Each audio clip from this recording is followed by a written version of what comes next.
Nobody stops calling when you're not on top. So, I've been spending a lot of my time the last 9 years redefining myself. Like Tom mentioned, I went back and got my MBA from Kellogg. I've dedicated my life to really focus on 3 areas, and that's the 3 E's, not like Eddie, but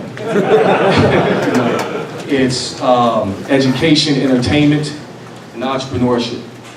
In education, I've started a curriculum at Ohio State for student athletes and students to understand the life of a professional business, the business of sports, and looking at that from a holistic perspective, where we're looking at finances, you're looking at life skills, you're looking at health and wellness, all through a case study method. So when these kids, if they go to the next level, they will have some guidance, some form of reference that they can go from the type of terminology that you want to hear, what a POA is, or how you need to have Chinese walls up between your agent and your financial advisor. And just having the basic financial education on how to balance your checkbook. Those things. Because when you're out in that world, if you look at that as a business, you're golden. But if you look at that as a game, you'll get eaten alive. In entertainment, I've gotten on stage, I've done things in movies. The Best Man Holiday, I had about 5 seconds of fame in that. I've done things in Shakespeare, Othello, Julius Caesar. So I have a passion for the arts because it allowed me, gave me an avenue to filter a lot of that anger, a lot of that depression in a positive, constructive way. And in entrepreneurship, I started my own firm, the Edge Group, a landscape planning firm in Columbus, Ohio, and Nashville, Tennessee.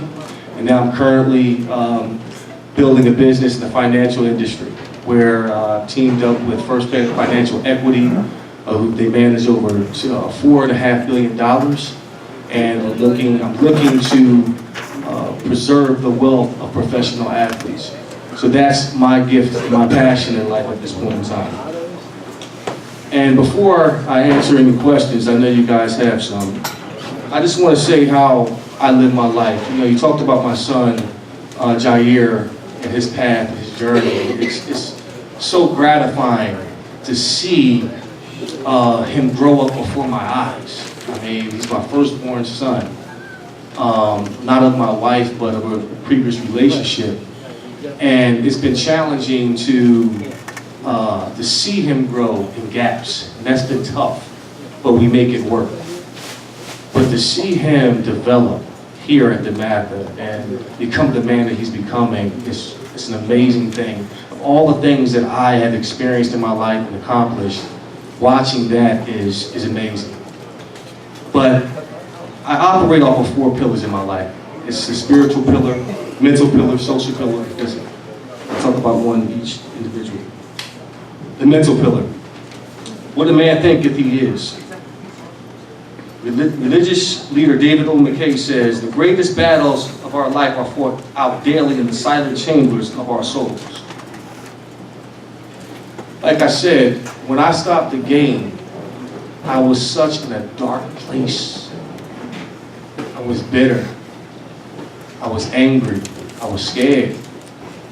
I didn't know what was next. I didn't want to be one of those athletes that loses all of his money and have a horrific ending.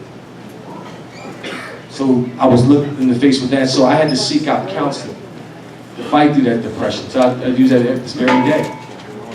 So I had to get my mind right. I stayed on that path of keeping my mind right, thinking the right thoughts, being around the right people and so on. So that's the mental. The physical, I try to stay in shape and keep my wife interested in me. No, seriously. You know, she's still working out, she's still doing her thing on the road, she sings in a singing group. I gotta keep her attention, you know what I mean? I can't walk around with a bare belly after she saw me with a 6-pack, or excuse me, an 8-pack. back 10 years ago, so I'm holding on desperately to that. But seriously, I try to stay physically fit and still work out to push myself beyond the limits, because your physical makeup is a part of your mental makeup. If you continue to push yourself from a holistic perspective and the physical side and challenge yourself through those things, it's helped me deal with the stresses that come in my life. The social pillar, iron sharpens iron. Friends sharpen the minds of each other. I try to put myself around people that will keep me accountable, stretch me, challenge me on an intellectual level, so I can be the best businessman that I can be, whatever's next in my path. And after what I see in this room, just sitting back like a fly on the wall, there is so much love in this room. It's unbelievable. The love that you have for each other, just from the generations, it's all the same. I mean, it's remarkable to see that. I mean, I can equate this to what we have at Ohio State, but to see this here at DeMatha is truly strong, and I totally get it. And the final pillar is the spiritual pillar. A French philosopher said we are not human beings having a spiritual experience, but we are spiritual beings having a human experience. That is so true. When I look back over my life, I think of how I got to where I am.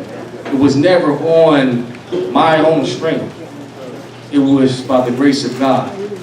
And I've noticed through it all, going through the dark places, going through the fumbles, going through Fort Union, going through all those struggles, I had to go through that to get to where I am. And God was with me the entire time. So, like it says in the good word, no weapon formed against you will prosper. It will not prosper. It will form to teach you, but it will not prosper. And finally, like I said, I've had the opportunity to play Julius Caesar and Othello. Well, there's one soliloquy that Julius says before he dies, and it sticks with me to this very day. This is how I try to live my life. And it goes, a coward dies many times before their death. The valiant never tasted death but once. Of all the wonders that I yet have heard, it seems to me most strange that men should fear, seeing that death, a necessary end, will come when it will come. So have no fear. Live life to the fullest. Thank you, gentlemen. Amen.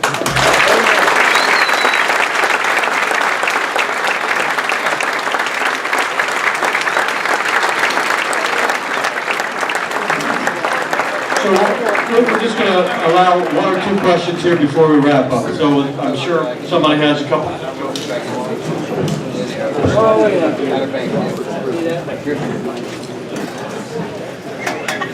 Were you a Bills fan? Because if you're a Bills fan, then yes, it was a 4-pack. Just stick it in there in the heart.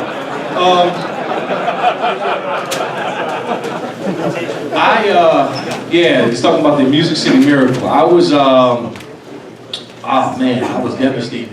When that ball went through the uprights, I said, man, the first year in the playoffs and this happens, we haven't lost a game in the stadium that entire year. We defended our home. So I'm thinking like, oh God, man, what am I going to do this off season? I got to prepare. I got to get this, shake this off. And 16 seconds to go, I said, okay, let me just see what we're going to do. Maybe we can get the ball at midfield, and we can kneel down on it and try to shoot for the end zone. So get up there, ball gets kicked in the air as a high kick. And I see our fullback, Lorenzo Neal, who can't really catch, go up to catch the football. He catches the ball, and I'm like, oh man, we done lost the game. I said, no, just get down, man. Just get down, get down, get down. Don't try nothing crazy, just get down. So then, he passes the ball to Frank Watchett. And I'm like, what's he going to do? Frank? What's you gonna run? You gonna run around? So now we're gonna pass the ball all the way back. I'm like, no, get down. Let's run off the play. We got maybe 9 seconds to do something. Let's see what happens. Get in the field goal range. And then all of a sudden, Frank turns around and throws the ball across the field. Kevin Dyson comes back and catches it. Right? I said, that's interesting. I see this wall of blue jerseys just form, and the left sideline is wide open. Kevin Dyson takes off down the left sideline. I'm running right behind him like, go boy, go. He's running, he scores, people go crazy. And that to me was the greatest play in all of sports because it caught us way off guard. We didn't expect it. In fact, Kevin wasn't even supposed to be in on that. It was supposed to be Derek Mason. But Derek was hurt, and then Isaac Bird, who was the backup, was supposed to do it. Something happened to him. So Kevin, off the whim, just went out there and did it. So that play was ungodly. And really, from that point, the Bills have never been back to the playoffs since. And we went on to have a couple, good runs after that.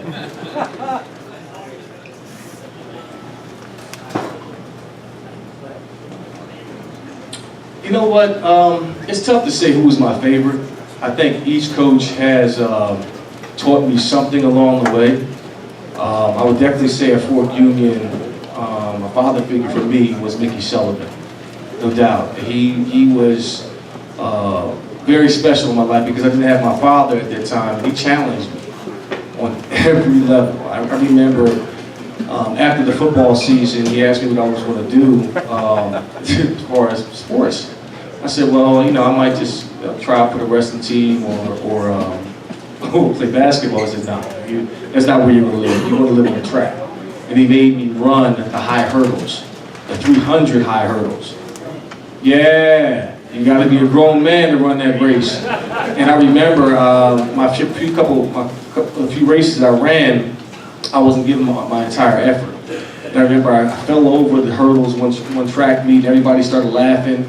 And at that point, I said, you know what? I'm going to commit myself to doing it. And I became a state champion during my time at Fort Union. So he pushed me to really reach beyond and go beyond my limits. Any other questions? He was living in LA with his mom for a little while. Actually, they moved from Atlanta to LA and they came back to Virginia. And in his 8th grade year, he played a little football. Then down in Virginia, and then we had a discussion about where he wanted to go. So I said, well, you really don't need to go to Fort Union. You don't need that. I mean, not that it's a bad spot, but he doesn't need this. I had some issues with school. It was never his thing.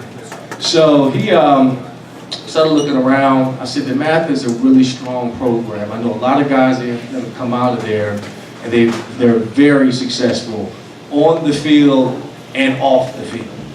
And we started looking around, looked at Gonzaga, looked at Good Counsel.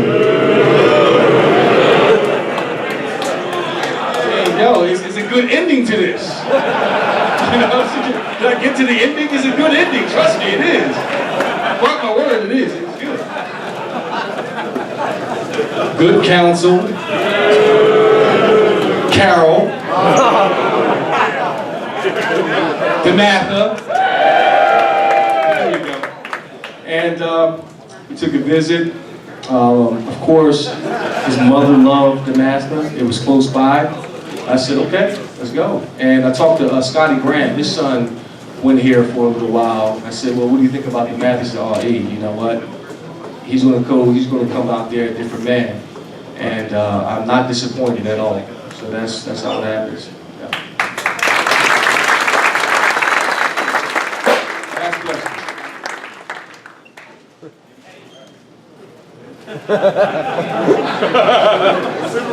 Last two. Oh. God rest his soul, man. He asked the question, what was it like playing with Steve McNair? There's a picture that I posted on Instagram a few weeks back. Is of me, Javon, and Steve. And it's still hard to believe that he's gone, but he was the heart and soul of our team. You talk about a man that laughed at pain. He got a root canal without the Novocaine.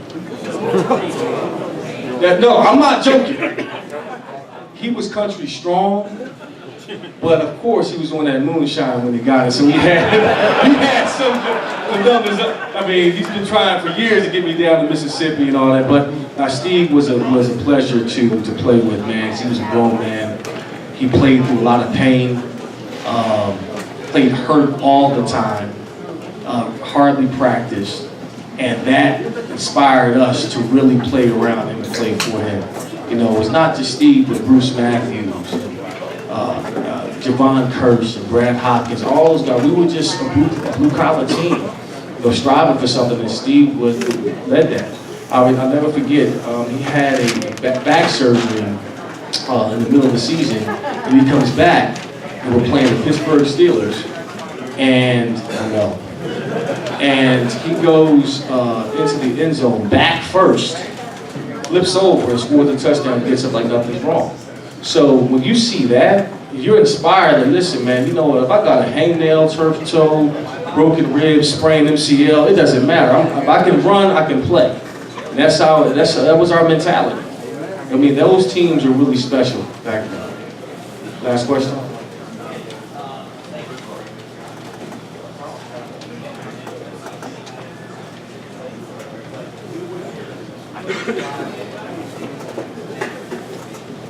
My biggest rival, my biggest mentor.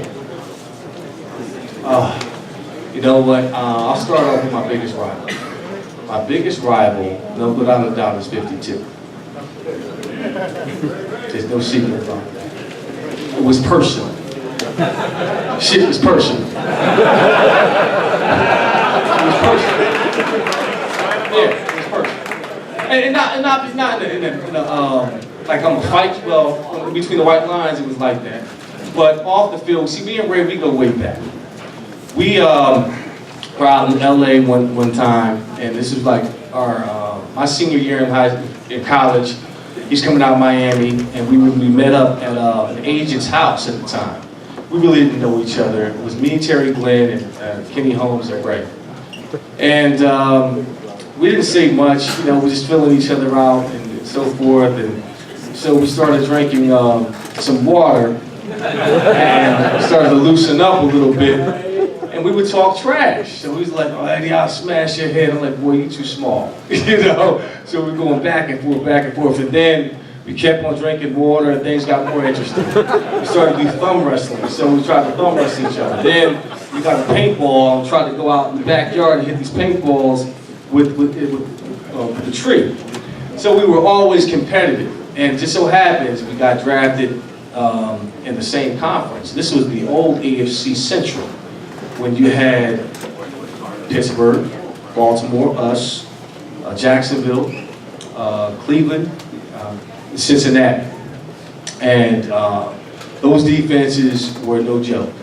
But without a doubt, you know, to a man, you know, when you play 52, you just can't get physically ready.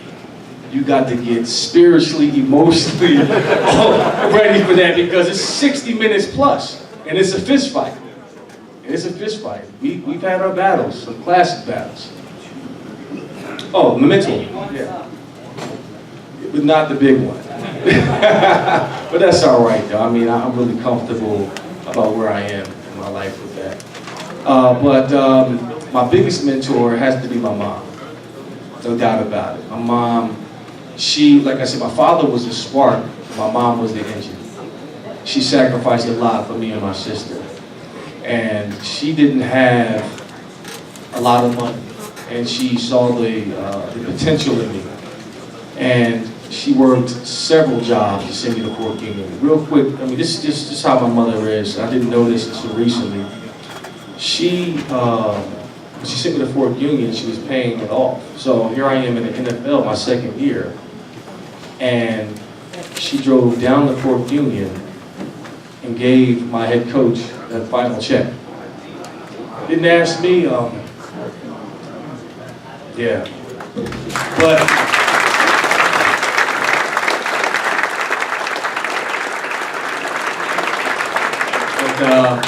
that's my biggest mentor. So, but I think that's it, man. God bless y'all. Have a happy holiday. Don't drink and drive. Be safe. I love y'all. Better be man. I'm so glad to be a part of the family watching that too. Thank you very much. God bless y'all.